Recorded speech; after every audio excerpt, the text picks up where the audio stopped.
믿음의 자리에서 우리에게 주는 가장 큰 유익, 세상을 이길 수 있다는 힘과 능력입니다. 이걸 어떻게 알 수 있냐면, 여러분, 세상에서 우리가 구하는 것들이 있습니다.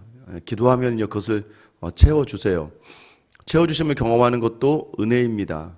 그런데 우리는요, 끝을 알고 있고 영원을 알고 있는 사람이기 때문에 사실 가장 지금 중요한 것, 내게 중요한 것이 아니라 나를 창조하시고 이 땅에 보내신 하나님께 가장 중요한 것이 무엇인지를 놓치지 않는 삶을 살아가는 사람. 왜 세상이 여러분을 무서워해야 됩니까? 여러분, 우리가 힘이 세서가 아니에요. 예수님은 그 생각을 무너뜨리기 위하여 이 땅에 오신 거예요. 이 땅은 사람의 힘으로, 세상의 힘으로 살아가는 것이 아니라 하나님의 은혜로 살 수밖에 없는 곳이라는 것을 성도에게 알려주시기 위하여 예수님께서 높은 하늘의 보좌를 버리시고 낮은 이 땅에 오신 거예요. 여러분, 누가복음은 계속해서 무엇을 이야기하느냐? 인자로 오신 예수 그리스도. 왜 인자로 오신 예수 그리스도를 강조하느냐?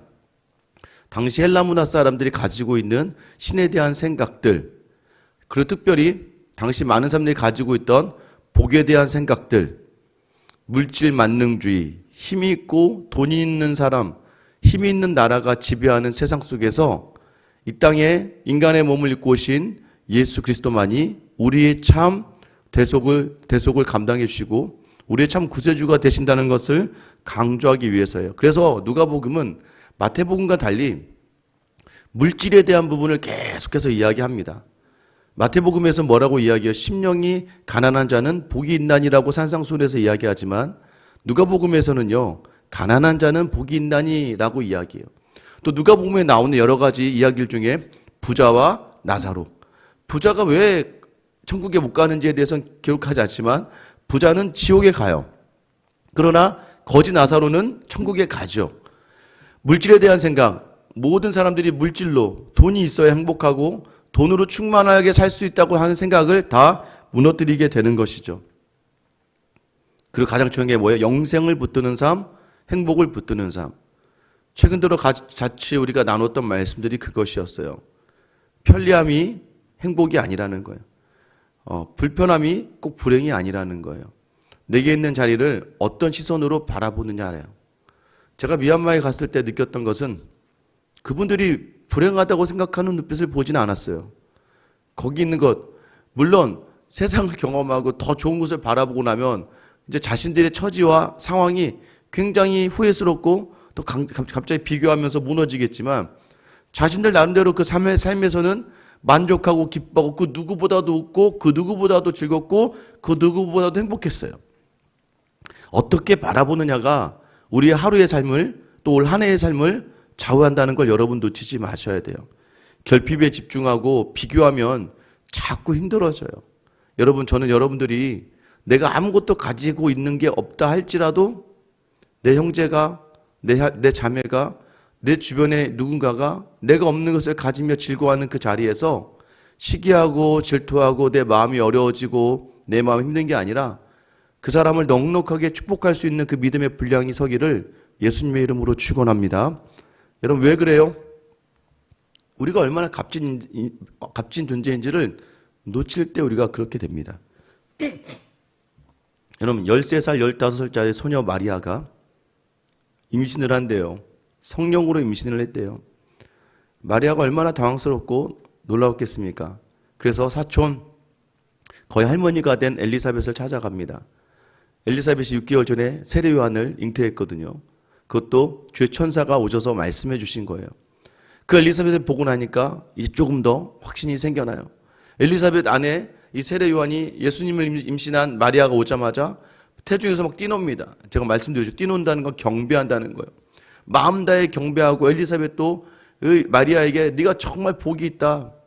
내가 내 주의 어머니를 뵙다니 하면서 엘리사벳이 막 그 복을 막 빕니다. 그때서야 마리아가 내가 정말 복된 존재이구나. 여러분, 거기 갈 때까지 제가 어느 이렇게 그림을 봤는데 어떤 화가 그린지 모르겠어요.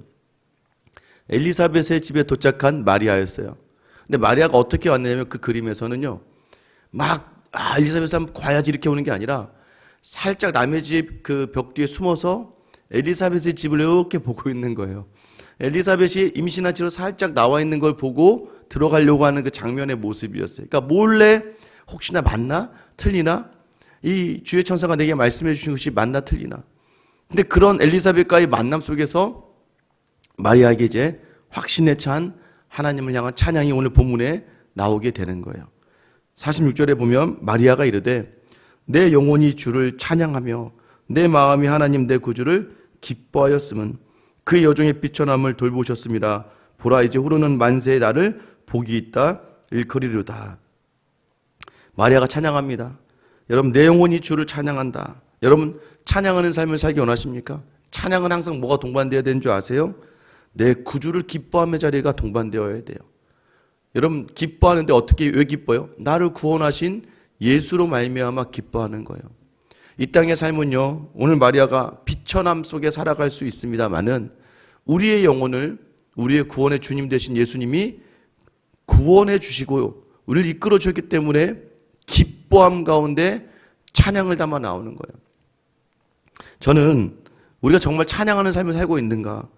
여러분 구원만으로 우리가 기쁨을 확신하고 있는가? 여러분 비천하고 보잘것없는 그 모습 속에 이제 새로운 변화의 모습의 상태가 지금 자기가 되고 있다고 고백하는 것이죠. 예수님을 잉태하고 예수님을 낳으면 모든 사람이 나를 복이 있다 일컬을 것이다 라고 이야기하는 거예요.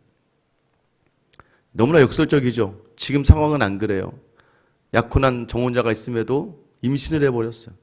세상의 기준으로 바라보면 더 이상 더 떨어질 이 바닥이 없을 정도의 인생을 살고 있는, 그것도 13살, 15살짜리가 감당하기에는 너무나도 복잡하고 어려운 자리를 지금 마리아가 어떤 시선으로 이걸 다 돌이키는 거예요? 믿음의 눈으로 돌이키는 거예요. 내게 주신 성령으로 모든 시선을 돌이키는 거예요. 여러분 우리의 삶이 그래요.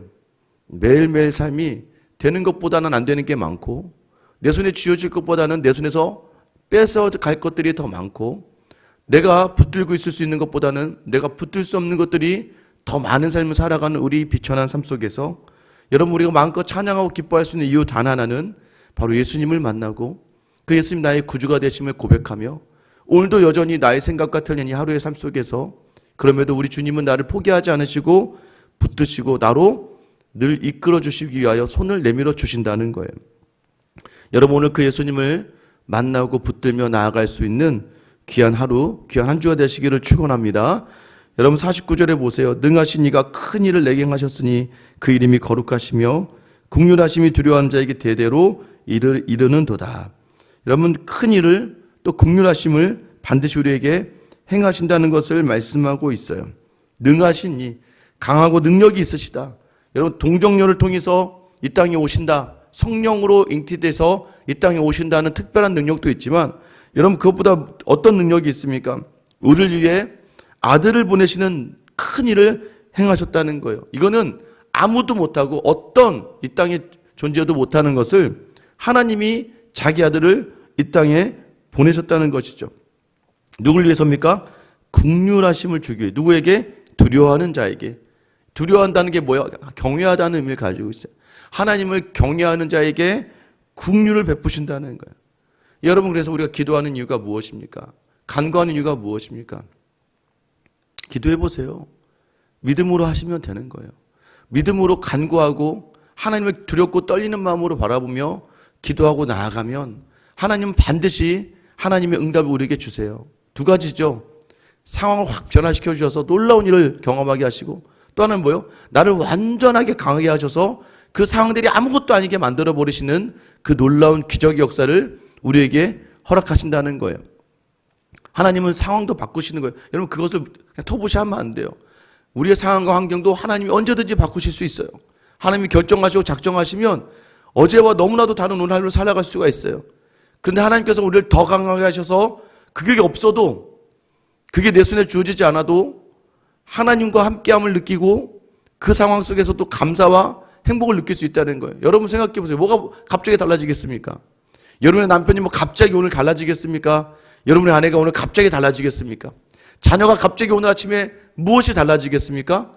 제일 먼저 그들을 바라보는 내 시선이 바뀌면 모든 것이 달라질 수 있다는 것을 기억하셔야 돼요. 그게 바로 하나님을 경외하고 두려워하는 삶. 요셉을 보내신 하나님, 요셉이 고백하는 하나님이세요. 여러분, 그런데 긍휼을 입지 못하는 사람들이 또 오늘 본문에 등장합니다. 51절에서 53절에 보면 그의 팔로 힘을 보이사 마음의 생각이 교만한 자들. 마음의 생각이 교만하다는 건 뭘 의미할까요? 또 자기 생각대로 살아가는 사람들. 하나님의 뜻과 생각을 담아 사는 게 아니라 또 오늘 하루를 내 뜻으로 판단해요. 여러분, 그러면요 계속 무너지는 거예요. 아시잖아요. 아니 뭐 신앙의 일만 해도, 교회 일만 해도 누군가의 말 한마디, 여러분 그거 생각하면 좋게 결론 낼 일이 거의 없죠. 누군가가 나에게 툭 한마디 했는데 여러분 그냥 웃으면서 받아야지, 그걸 가지고 막 묵상하기 시작하면 갑자기 마음에 분이 일어나고 막 화가 일어나고, 제가 나한테 저런 얘기했지? 왜 나한테 저런 표정을 짓지? 아까 내가 왜 인사했는데 인사도 받지 않지? 아까 내가 그런 게 여러분 뭐 저도 그런 경험 많이 하지만, 제가 뭐 인사 안 하고 싶어서 제가 인사를 안 하겠습니까? 뭐 주일날 정신이 하나도 없거든요. 그런데 이분 인사하다 보면 놓칠 수가 있죠. 가능한 한 안 놓치려고 노력을 최대한 많이 하고 한 분이라도 어떻게 만나려고 하지만 어느 순간 찰나에 놓칠 수가 있어요. 또 누가 저에게 인사했는데 제가 확 시선을 돌리다가 어떤 성도에게 제가 뭐 인사를 받지 않겠습니까? 그런데 그걸 묵상하기 시작하면, 왜 목사님은 내가 아까 이렇게 인사했는데 웃었는데 왜 그렇게 지나가셨지? 여러분 많이 묵상하면 힘들어져요. 남편에게도 아내에게도 마찬가지입니다. 아이에게도 어제 왜 그놈이 나한테 그렇게 얘기했지? 왜 저런 표정을 짓지? 이런 교만한 생각이 뭐예요? 내 생각으로 모든 걸 판단할 때 교만이에요. 그런 분들은 절대 하나님의 긍휼을 경험하지 못해요. 52절에 보면 권세 있는 자들. 권세 있다는 게, 권세는 아버지께만 있는 거예요. 우리가 그러잖아요. 대개 나라와 권세와 영광이 아버지께 있나이다. 나를 움직이는 힘과 나를 인도하시는 모든 자리는 아버지 하나님께만 있는 거예요. 근데 그걸 자기가 가지고 누리려고 하고 자기가 내세우려고 하니까 그런 자들을 하나님은 위에서 내리치셨다는 거예요. 53절 하반절에 보면 부자는 빈손으로 보내셨도다. 그러니까 누가복음은 계속해서 물질에 대한 부분을 악이다라고가 아니라 그 물질을 의지하는 삶에 대해서 그것이 하나님으로부터 멀어지는 자리라는 걸 얘기하는 거예요. 부자들, 이 재물을 붙들고 사는 사람은 결국 아무것도 그 손에 남지 않게 될 것이다. 반대로 누가 이 긍휼함을 있습니까? 52절에 비천한 자들. 여러분 어제도 얘기했죠. 내가 죄인이라고 생각할 수 있는 사는 사람들, 나는 아무것도 아니라고 고백하며 살아가는 사람들이에요. 53절에 줄이는 자들. 왜 줄입니까? 가난하니까 줄이죠. 여러분 줄이고 있다고 생각하는 그 연약한 자들을 위해서 여러분 주님이 그 긍휼을 베푸신다는 거예요. 그러니까 오늘 인생의 자리가 너무 힘들다, 어렵다, 이런 정말 좋은 기회라는 걸 놓치지 마셔야 돼요. 주님을 만나기에 너무나 좋은 기회. 여러분 항상 인생이 힘들 때마다 그렇게 생각하세요. 하나님 저에게 억울함과 분함의 자리를 주시는 이유는 어떤 은혜를 주시려고 그러는 거예요. 하나님 나를 이렇게 억울하게 만들어 가시는 건 얼마나 큰 하나님의 손을 경험하게 하시려고 그러시는 거예요. 그때 하나님께 내어놓으면요, 하나님은 그 기도의 제목들 하나하나를 다 기억하시는 거예요. 관계에 있어서도 마찬가지입니다. 뭘 나를 다 증명하려고 하고 뭘 다 나를 하려고 하는 거예요. 하나님이 하시는 거예요. 다만 이 복된 존재, 예수 그리스도의 피값으로 사신 나를 건드리는 저 사람 어떻게 되겠습니까? 오히려 그 사람을 불쌍하게 긍휼하게 여기며 저 사람 저러다 큰일 날 텐데, 나중에 나 건드리면 큰일 나는데, 나한테 그렇게 하면 안 되는데, 내가 저 사람이 나한테 해하지 않게 하기 위해서 내가 저 사람을 배려해 줘야 되는 거예요. 여러분 그런 넉넉한 마음으로 이 땅을 살아간다면 하나님이 갚으시더라고요. 수많은 사람들, 예전에도 목회를 하다가도 그래, 저 사람은 왜 저렇게 할까 나한테, 왜 저 사람 나한테, 왜 저분은 저렇게 할까. 그런데 하나님이 갚아주시는데 너무 놀라운 하나님의 일은 뭔지 아세요? 그분과 나를 더욱더 친밀하고 하나 되게 하시더라고요. 이게 하나님의 놀라운 방법이에요. 하나님께서 그런 일을 행하시는 분이세요. 54절 보세요. 그 종 이스라엘을 도우사 긍휼히 여기시고 기억하시되 우리 조상에게 말씀하신 것 같이 아브라함과 그 자손에게 영원히 하시리로다 하니라. 마리아가 석 달쯤 함께 있다가 집으로 돌아가니라. 우리를 긍휼히 여기신 하나님, 긍휼히 여기시고 그냥 한 번이 아니에요. 기억하신다는 거예요. 그리고 우리에게 말씀하신 것과 같이 아브라함과 그 자손에게 영원히 하시겠다는, 뭘요? 긍휼하심을 기억하시며 긍휼을 베푸시기를 원하신다는 거예요. 나는 그렇게 간절히 기도하는데 왜 나에게 응답을 안 주시죠? 여러분 하나의 때가 있어요. 하나님의 때가 있고요. 또 하나는 뭐냐면 내가 정말 하나님의 긍휼을 받을 수 있는 하나님에 대한 경외함이 있는가를 돌아봐야 되는 거예요. 자신에 대해서 좀 냉정해야 됩니다. 정말 여러분은 하나님의 은혜를 받을 준비가 되어 있습니까? 많은 사람들이 그래요. 자기가 로또가 되면 잘 살 수 있을 것 같대요. 그럼에도 통계는요, 80% 이상이 로또가 돼서 망한다는 거예요. 여러분, 그게 자신할 수 있는 게 아니에요. 무엇으로 자신합니까? 난 이렇게 하고 이게 아니에요. 하나님 앞에서 내가 얼마나 지금 신실한가? 하나님을 내가 얼마나 두려워하고 있는가? 내가 하나님 앞에서 여러분에게 복을 주시며 교만하지 않을 자신 있습니까? 여러분, 하나님께서 여러분의 재물을 풍성하게 채워주시면, 여러분 저만 해도요, 교회 통장의 잔고에 따라서 한 주의 목소리와 톤과 삶이 달라져요. 여유가 있을 때는요, 뭐든 하려고 하고 근데 갑자기 여러분 통장, 여러분도 그러잖아요. 여러분 통장에 잔고가 막 가득해도 막 자신감 있지 않으세요? 뭐든 할 수 있을 것 같지 않으세요? 근데 내 통장이 뭔가 비어가고 다음날 뭔가 결제가 되어야 되고 내 통장이 비어져 가면 뭔가 위축이 되고 막 갑자기 내가 막 좀 오그라들고 쪼그라들고 막 그러지 않으세요? 빈부에 처해도 풍부해도 나로 이기게 하시는, 그죠? 주님 안에 있으면, 내게 능력 주신 자 있으면 내가 모든 것을 할 수 있느니라. 그러니까 여러분이 지금 없는데 자꾸 예민해지고 조금 더 부족하다고 느껴지고 컴플렉스 때문에 막 욱하고, 여러분 그런데 만약에 채워져 오세요. 그 욱하는 게 교만으로 나아가지 않겠습니까? 그러니까 하나님이 복을 주실 만한 때로는 그릇이 되어야 복을 받을 때 그게 복이 되는 거지. 하나님은 긍휼을 베풀고 싶어 하세요. 하나님 은혜를 풍성하게 주고 싶으세요.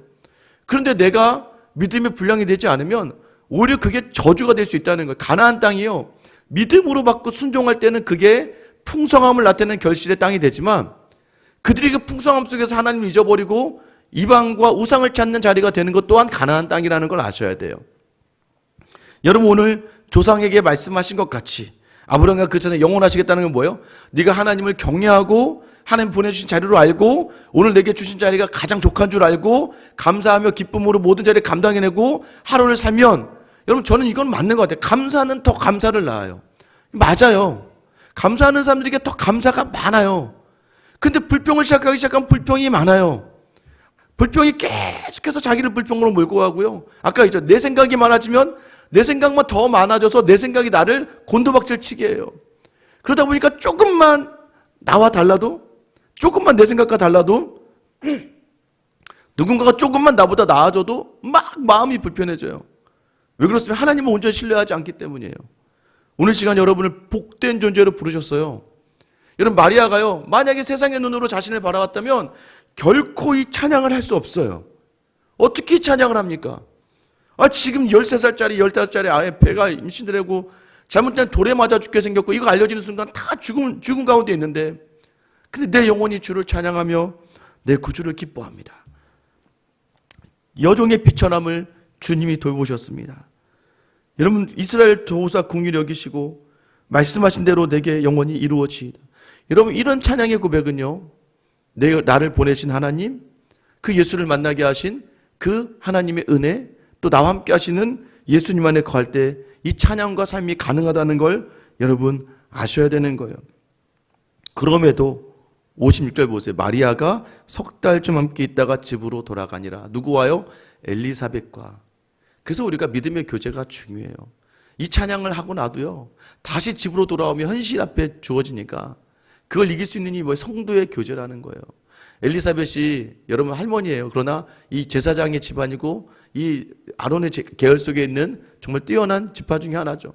이 엘리사벳이요, 이 마리아 13살, 15살 때도 할머니가 이 예수님에 대한 이야기들, 이 신학, 구약에서 이야기했던 하나님에 대한 이야기들, 우리 믿음으로 어떤 일이 일어날지에 대해서 여러분 그 은혜를 계속 나누고 말씀을 계속 나누지 않았겠습니까?